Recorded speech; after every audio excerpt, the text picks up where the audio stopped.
Good morning children. आज मैं आपको एक थर्ड बुक पढ़ा रही हूँ, जो कि आपका 4 बुक आपको पढ़ना है, उसमें से थर्ड बुक पढ़ा रही हूँ, जो कि आपका एक नाटक है और उसका नाम है आषाढ़ का एक दिन।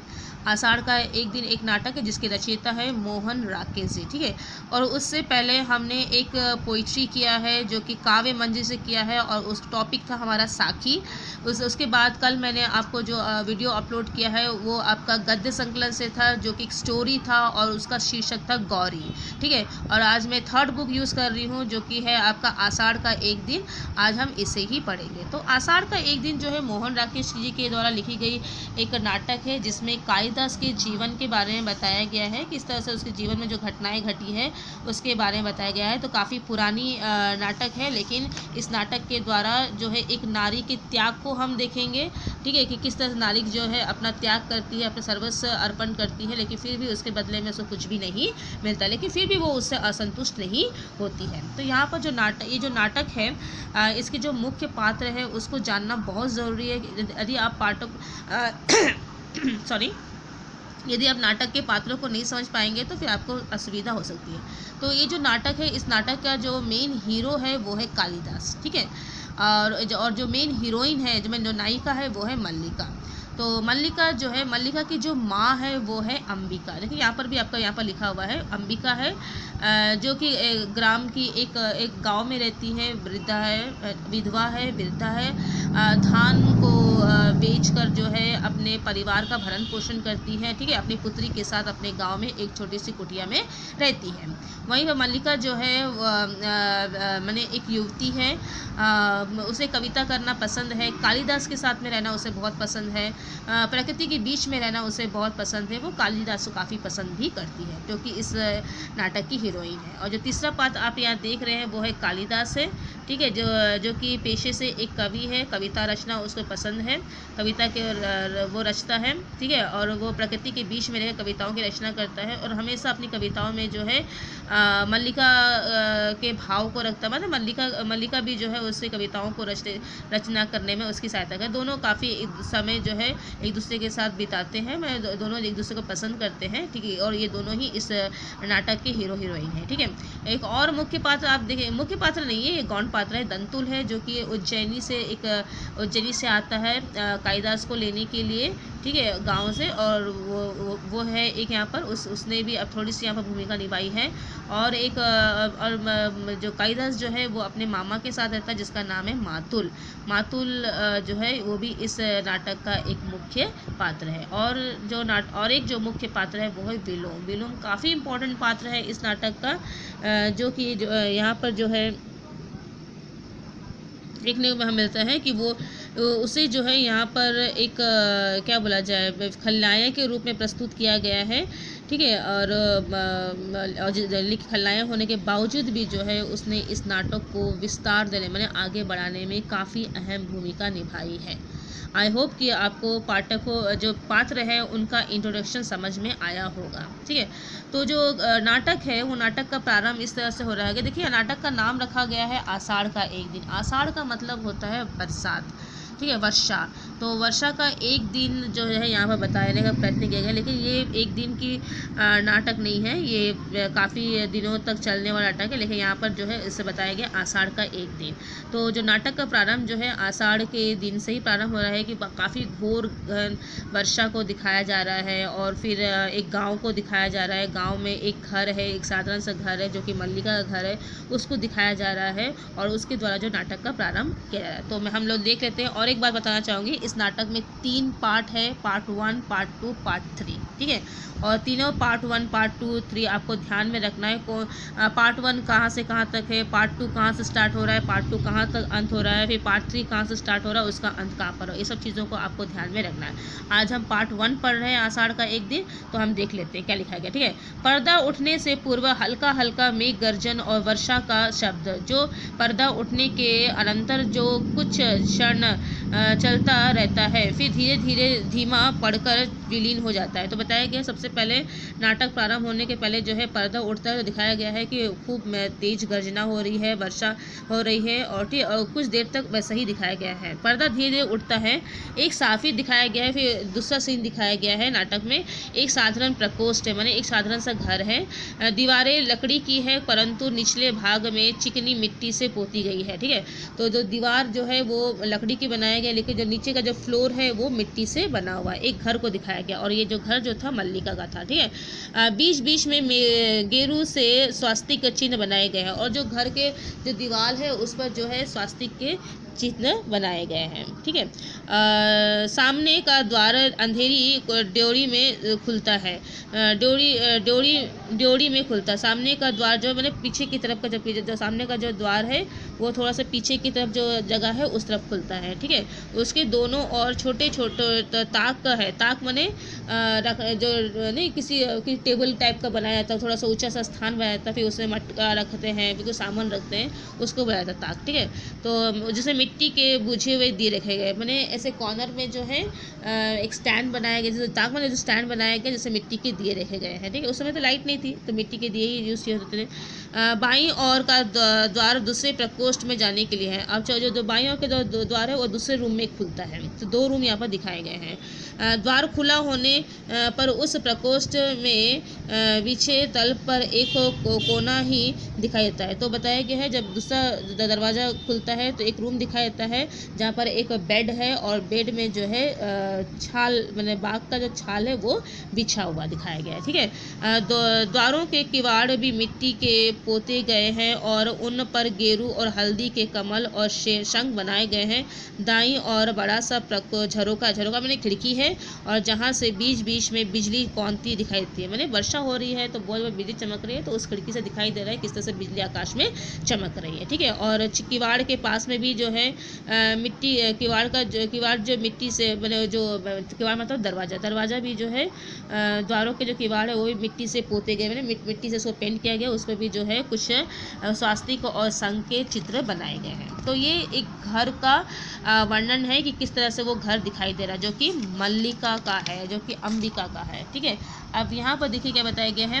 प्रकोष्ठ में एक और चूल्हा है, आसपास मिट्टी और कांसे के बर्तन सहेज कर रखे गए। तो बताया गया प्रकोष्ठ मतलब जो है एक बड़ा सा ऊंचा सा स्थान है, वहीं पर सामने में जो है एक चूल्हा है, और यहाँ पर दिखाया गया है बाईं ओर जो दिखाया गया है कि मिट्टी के बर्तन भी रखे गए हैं। दूसरी ओर झरोके से कुछ हट कर 3-4 बड़े बड़े कुंभ रखे गए, और बताया गया है कि झरोका मैंने विंडो है, विंडो से थोड़ा सा साइड में हटकर जो है कुछ मटके रखे गए जिससे पानी भरकर रखा गया है। ठीक है, कुंभ मतलब मटका होता है, पानी का जो मटका होता है उसको बोला गया है, जिन पर काली का और काई जम गई। तो ठीक से सफाई नहीं हो रहा है, तो उसमें काला काला थोड़ा सा काई भी एलगी भी थोड़ा सा उसमें लग गया है। ठीक है, उन्हें कुशा के ढककर ऊपर पत्थर रख दे। कुशा मैंने जो होता है घास का बना हुआ एक ढकने का, उस घड़े को ढकने के लिए एक लीड बनाया गया है, एक ढक्कन बनाया गया है घास से। ठीक है, उसके ऊपर में ढका गया, उस घड़े को जो है, घड़े का जो जल जो है उसी कुशा से ढका गया है। ठीक है, और उसके बाद पत्थर रख दिया गया है। झरोके से खड़ा एक लकड़ी का आसन है। ठीक है, सटा मैं झरोके से जो विंडो है उससे सटा हुआ एक लकड़ी का आसन है, एक चेयर है। आसन मतलब चेयर, बैठने के लिए चेयर है, जिस पर बाल छाल बिछी हुई है, जिस पर क्या क्या बाल जो बाग का जो छाल होता है वो बिछा कर रखा हुआ है। चूल्हे के निकट 2 चौकियां हैं, उन्हीं में से एक पर बैठी अंबिका धान से छान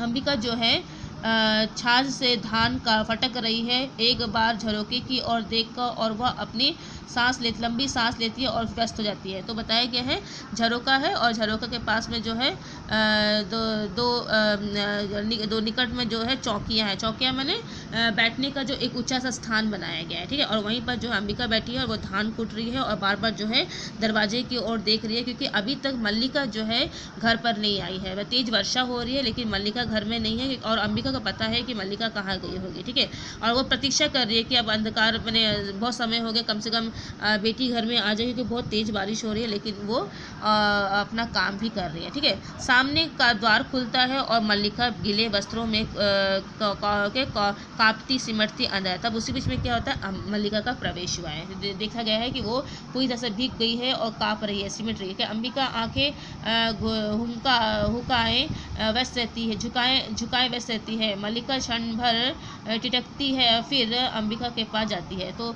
अंबिका देखती है कि माँ उसकी तरफ देख नहीं रही है। अंबिका को पता चल गया कि मल्लिका आ गई, लेकिन उसकी माँ क्योंकि उसकी माँ उससे बहुत ही नाराज़ है। ठीक है, और वो उसकी तरफ देखती नहीं है। तब वो अपनी माँ के पास देखती जाती है। तब क्या बोलती है, तब दोनों के बीच में वार्तालाप प्रारंभ होता है। तो क्या वार्तालाप है, हम उसको देख लेते हैं। ठीक है, आषाढ़ का पहला दिन और ऐसी वर्षा माँ, ऐसी धराधर वर्षा, दूर दूर तक उपकाएँ भीग गई और मैं भी, देखो ना माँ कैसी भीग गई। तो मल्लिका को मालूम है, मल्लिका भी समझ जाती है कि माँ नाराज़ है। एक्चुअली बात यह है कि अंबिका को मालूम है कि मल्लिका जो है जरूर निश्चित रूप से कालिदास से मिलने गई होगी, और जो अंबिका है वो नहीं चाहती है कि मल्लिका कालिदास से मिले। ठीक है, क्योंकि अंबिका जो है कालिदास को बिल्कुल भी पसंद नहीं करती है, लेकिन मल्लिका तो उसको अपना बहुत अच्छा दोस्त मानती है और उसके साथ में समय बिताना मल्लिका को अच्छा लगता है, इसलिए वो वहाँ पर जाती है। ठीक है, तो वो मैंने मल्लिका समझ गई कि माँ गुस्सा है, तो वो बात करने की कोशिश कर रही है और बोलने लगी कि माँ देखो, पहला बरसात का आषाढ़ का पहला दिन है और ऐसी वर्षा हो रही है, देखो मैं भी किस तरह से इस वर्षा में भीग गई। ठीक है, गई थी कि दक्षिण से उड़कर आती बगुल पंक्तियाँ को देखूंगी और देखो सब वस्त्र बिगड़। तो बोलने लगी कि माँ देखो, मैं तो उस पहाड़ों पर जो बगुला जो एक पक्षी होता है उनकी पंक्तियों को देखूंगी, लेकिन इतनी तेज बारिश होने लगी कि मैं भीग गई। ये मल्लिका बोले जाए, लेकिन अंबिका कुछ भी नहीं बोल रही है। ठीक है, मल्लिका जो है बात करने का प्रयत्न कर रही है अपने माँ से, लेकिन उसकी माँ उससे बात नहीं कर रही है। सूखे वस्त्र कहाँ है माँ, इस तरह खड़ी रही तो जुड़ जाऊंगी, तुम बोलती क्यों नहीं। तो बोलती माँ क्या बात है, तुम क्यों नहीं बोल रही हो। ठीक है, उसको तो मालूम है, लेकिन फिर भी अपनी माँ के मुँह से सुनना चाह रही है। ठीक है, कि बताओ मैंने, तुमने मेरे वस्त्र कहाँ रखे बोले सूखे वाले। अंबिका आक्रोश की दृष्टि मैंने क्रोध की दृष्टि से उसकी तरफ देखती है। अंबिका, सूखे वस्त्र अंदर रख तल्प पर है, मैंने तल्प मतलब जो रस्सी बांध के रखा गया है उसके ऊपर रखेगा। ठीक है, मल्लिका, तुमने पहले से ही निकाल कर रख दिया। तो माँ तुम पहले से ही निकाल कर रख दिए मेरे वस्त्र। तो उसकी माँ, तुम्हें पता था कि मैं भीग जाऊंगी और मैं जानती थी कि तुम चिंतित होगी, परंतु माँ। तो मल्लिका बोलती, माँ तुम जानती थी कि मैं भीग के आऊँगी। ठीक है, और लेकिन मुझे मालूम था कि तुम जरूर मेरे लिए चिंतित होगे। द्वार के पास मुड़कर अंबिका की ओर देखती है, मुझे भीगने का तनिक खेद नहीं, भीगती नहीं तो आज से वंचित रह जाती। तो मल्लिका बोलती, माँ मैं जो भीग गए आई हूँ तो उसका मुझे बिल्कुल भी दुख नहीं है, लेकिन आज जो भीगा है वो सचमुच वो बरसात जो था, अगर मैं उसमें नहीं भीगती तो आज मैं प्रकृति की सुंदरता से वंचित हो जाती। ठीक है, द्वार में टेक लगा लेती, फिर और द्वार के टेक कर बैठ जाती है। चारों और धुआरे मेघ घिर आए हैं, मैं जानती है कि वर्षा होगी, फिर भी मैं घाटी की पगडंडी पर नीचे नीचे उतरती गई। एक बार मेरा अंशुक भी हाथ से उड़ गया, फिर बूंदे पड़ने लगी। अंशु मतलब होता है आपका दुपट्टा। ठीक है, तो बोलने लगी माँ कि जब मैं धीरे धीरे पहाड़ की पर्वत की तरफ आगे बढ़ रही थी तो मेघ घिर गए, तो मुझे लगी तो वर्षा हो रही थी, लेकिन फिर भी मैं पगडंडी पर चढ़कर जो है ऊपर की ओर चढ़ने की कोशिश, क्योंकि मुझे उस प्राकृतिक सौंदर्य को देखना था। और उसी बीच में मेरा दुपट्टा भी उड़ने लगा और फिर धीरे धीरे बूंदे आरंभ हो गई। ठीक है, अंबिका से आंखें मिल जाती है, वस्त्र बदल लूँ फिर आकर तुम्हें बताती हूँ। वह बहुत अद्भुत अनुभव था माँ, बहुत अद्भुत। तो फिर मल्लिका बोलती, माँ मैं वस्त्र चेंज करके आती हूँ, ठीक है, गीले हो गए हैं तो ना, और फिर मैं तुमको बताती हूँ कि वो जो प्राकृतिक सौंदर्य था वो कितना सुंदर था। तो उसकी माँ बोलती है कि फिर नील कमल की तरह कोमल और आर्द्र, वायु की तरह हल्का और स्वप्न की तरह चित्र। मैंने बताया जो मेघ थे बिल्कुल कमल की तरह जो है बहुत ही सुंदर थे और वायु की तरह बहुत ही हल्के थे। मैं जानती थी कि उसे अपने में भर लूँ और आंखें मूंद लूँ। तो मल्लिका बोले ऐसा लग रहा था कि वो जो प्राकृतिक जो सौंदर्य था उसको मैं अपने आँखों में भर लूँ और कभी भी अपनी आँखों को ना खोलूँ, ताकि वो मेरे आँखों से अदृश्य ना हो। मेरा तो शरीर भी के निचोड़ रहा है माँ, कितना पानी इस वस्त्र ने पिया है। तो फिर वो बोलती, देखो माँ मैं तो पूरी तरह से भीग रही हूँ और पूरा वस्त्र से ही पानी गिर रहे हैं, कितना मैं पूरी तरह से भीग गई हूँ। शीत की चुंबन के बाद उष्णता का यह स्पर्श, बोले ठीक है। मैंने शीत जो ठंडा का मौसम आया, उसके बाद में फिर जो गर्मी आया, अब ये वर्षा आ गई है, ठीक है। इस तरह से वो जो यहाँ पर बढ़ती है। और ये जो लाइन लिखा हुआ है, ये जो प्राकृतिक सौंदर्य है उसी का वर्णन किया गया है। कुवल बदल नील रत्न तेस्तो न्यो गीले वस्त्र कहाँ रखें। तो बोले जो मैंने बोलना चाह रही है, जो कमल की जो पंखुड़ियाँ होती है, जिस तरह से वर्षा की बूंदों से खिल उठती है, जब उसकी वर्षा की बूंदी जब कमल की पंखुड़ियों पे गिरती है तो वो खिल उठती है, उसी तरह से जब वर्षा की बूंदें जब मेरे शरीर पर पड़ गई तो मेरा भी आनंद भी दुगना हो गया। फिर वो बोलने लगती कि माँ बताओ वस्त्र कहाँ रखे हैं, और माँ यहीं तो गीले वस्त्र कहाँ डालूँ माँ, यहीं रहने दूँ। मृदु पवन विद्युत मंद मंद चले। और फिर बताया कि जो पवन भी जो है काफ़ी मद गति से चल रहा था, काफ़ी सौंदर्यमय दृश्य था। वो मल्लिका बोल रही है, ठीक है। ये संस्कृत में लिखा हुआ है।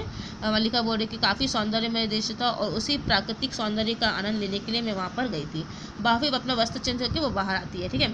माँ आज के ये क्षण मैं कभी नहीं भूल सकूँगी। सौंदर्य का ऐसा साक्षात्कार मैंने कभी नहीं देखा, जैसे वह सौंदर्य अस्पर्श्य होते हुए भी मसाल हो। तो वो बोल रही कि माँ इतना सौंदर्य, प्रकृति का जो सौंदर्य था मैं ऐसा कभी देखा नहीं था। ऐसा लग रहा था कि मैं उसको स्पर्श कर, मैं तो स्पर्श नहीं कर पाऊंगा, लेकिन मैं ऐसा अनुभव कर रही थी कि मैं उसे स्पर्श भी कर सकती हूँ, ठीक है। मैं उसे छू सकती हूँ, देख सकती हूँ और पी सकती हूँ। तभी मुझे अनुभव हुआ कि ये क्या है, यह भावना को कविता का रूप देता है। तो ये जो मेरी भावनाएं मेरे मन में आने लगी तो मैं समझ गई कि ये क्या है, एक कविता का निर्माण हो रहा है मेरे मन में इन प्राकृतिक सौंदर्य को देखकर, ठीक है। और मैं जीवन में पहली बार समझ पाई हूँ कि क्यों कोई पर्वत शिखरों को लहराती मेघ करमालाओं में खो जाता है, क्यों किसी को अपने तन मन की अपेक्षा आकाश में बनते मिटते चित्रों का इतना मोह हो जाता है। क्या बात है माँ, तुम इस तरह चुप क्यों हो। तो इतना कुछ बोल रही है लेकिन उसकी माँ नहीं बोल रही है। तब अंत में पूछती है, माँ क्या बात है, तुम इतनी चुप क्यों है। अंबिका, देख रही हो मैं काम कर रही हूँ, काम तो तुम हर समय करती हो, परंतु इस समय इस तरह चुप क्यों हो। तो अंबिका बोलती है, तो माँ तुम तो हर समय काम करती हो, लेकिन आज तुम इतनी चुप क्यों हो। ये वो जानती है उसकी माँ नाराज है, तो वो अपनी माँ के मुँह से सुनना चाह रही थी, ठीक है।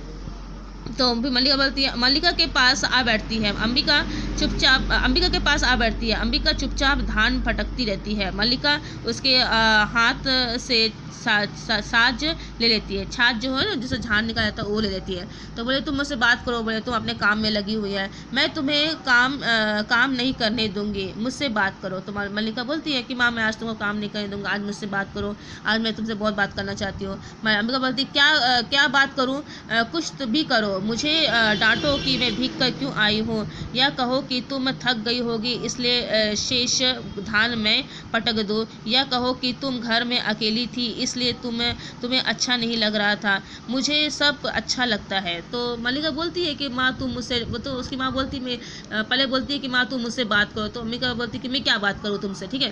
तो मल्लिका बोलती है कि मुझे डांटो कि मैं भीग के क्यों आई हो, तुम अकेली थी, तुमको अच्छा नहीं लग रहा था, ठीक है। और तो ये सब बोलो। तो अंबिका बोलती है कि मुझे कुछ भी नहीं बोलना है, मुझे सब कुछ अच्छा लगता है, ठीक है। और मैं घर में दुकेली कब रहती हूँ, तुम्हारे यहाँ रहते हुए भी मैं अकेली रहती हूँ। तो अंबिका बोलती है कि तुम्हारा रहना घर में और ना रहना बराबर है, मैं हमेशा ही अकेली रहती हूँ, मैं दुकेली कब रहती हूँ, मैं तुम्हारे साथ में कब रहती हूँ, तुम तो अपनी यादों में और अपनी चीज़ों में ही खोई रहती हो, ठीक है। मल्लिका, मैं तुम्हें काम नहीं करने दूंगी। तो बोले तुम ला लो, मैं काम कर देती हूँ। तो अंबिका बोलती मेरे घर में रहते भी तुम अकेली रहती हो, कभी तो मेरी भर्त्सना करती हो कि मैं घर में रहकर तुम्हारे कामों में बाधा डालती हूँ और कभी कहती हूँ। तो अंबिका बोली क्या माँ तुम ऐसा कैसा बोल रही हो, जब मैं तुम्हारी घर में रहती हूँ तो बोलती हो कि मैं तुमको डिस्टर्ब कर रही हूँ, और अब तुम बोल रही हो कि तुम मेरे घर में रहने के बावजूद भी तुम अकेली रहती हो, ठीक है। तुम बताओ तुम इतनी गंभीर क्यों। तो मल्लिका पूछती है बताओ बात क्या है, तुम आज इतनी गंभीर क्यों लग रही है, तुम्हारा मूड जो है इतना ख़राब क्यों है। अंबिका, दूध औटा दिया है, शक्करा मिला लो और पी लो। तो बोले दूध गर्म कर दिया है, उसमें शक्करा मैंने चीनी मिलाकर पी लो। नहीं तुम पहले बताओ, और जाकर थोड़ी देर तलब पर विश्राम कर लो, मुझे अभी तो। और बोले अपनी बेटी को बोलती तुम जाके आराम करो, तलब मैंने वो जो पलंग है उस पर जाकर विश्राम करो, मुझे अभी काम है, मैं काम निपटा कर ही यहाँ से हट सकती हूँ, ठीक है। फिर वो बोल रही है यहाँ पर कि नहीं माँ, विश्राम नहीं करना, थकी कहाँ हूँ जो विश्राम करूँ, मुझे तो अब भी अपने में एक बरसाती बूंदों के पुलक का अनुभव हो रहा है, रोम अभी तक भीग रहे हैं, तुम बताती क्यों नहीं, ऐसे करोगी तो मैं भी तुमसे बात नहीं करूँगी। तो मल्लिका बोलती है कि उसको बोलती है ना उसकी माँ की जाके तुम आराम करो। तो मल्लिका बोलती है कि नहीं माँ, मुझे नींद नहीं आ रहा है, जो अनुभव मुझे आज प्रकृति का मिला है उसके कारण तो मुझे नींद आ ही नहीं सकते। तुम मुझे बताओ कि आज तुम मुझसे बात क्यों नहीं कर रही हो, ठीक है। क्या हुआ है माँ, तुम क्यों चुप हो, तुम रो क्यों रही हो। तो अंबिका बोलती है कुछ नहीं मल्लिका, कभी बैठे बैठे मन उदास हो जाता है। बैठे बैठे मन उदास हो जाता है, परंतु बैठे बैठे रोया तो नहीं जाता। तुम्हें मेरी सौगंध है माँ, जो मुझे नहीं बताओगे। तो फिर देखती कि उसकी माँ थोड़ा रोने लगती है। तो मल्लिका बोलती क्या बात है माँ, तुम आज रो क्यों रही हो। तो फिर उसकी माँ बोलती है कुछ बात नहीं है, आज मन थोड़ा उदास लग रहा है। तो फिर मन उदास से रोएंगे क्यों, तो आज मुझे बताओ बाकी बात क्या है, ठीक है। तो मल्लिका बोल रही है ये कौन लोग। तो फिर क्या होता है, दूर कुछ कोलाहल और घोड़ों की टापों का आवाज़ सुनाई देता है। अंबिका उठकर झरोके के पास चली जाती है। मल्लिका क्षण भर बैठी रहती है और फिर वह भी जाकर झरोकों से देखने लगती है। टापों का शब्द पास आकर फिर दूर चला जाता है। मल्लिका ये कौन लोग हैं माँ, संभवतः राज्य के कर्मचारी है। तो मल्लिका पूछती है कि माँ ये कौन लोग हैं। तो उसकी माँ बोलती है कि राज्य के शायद कर्मचारी हैं, ठीक है।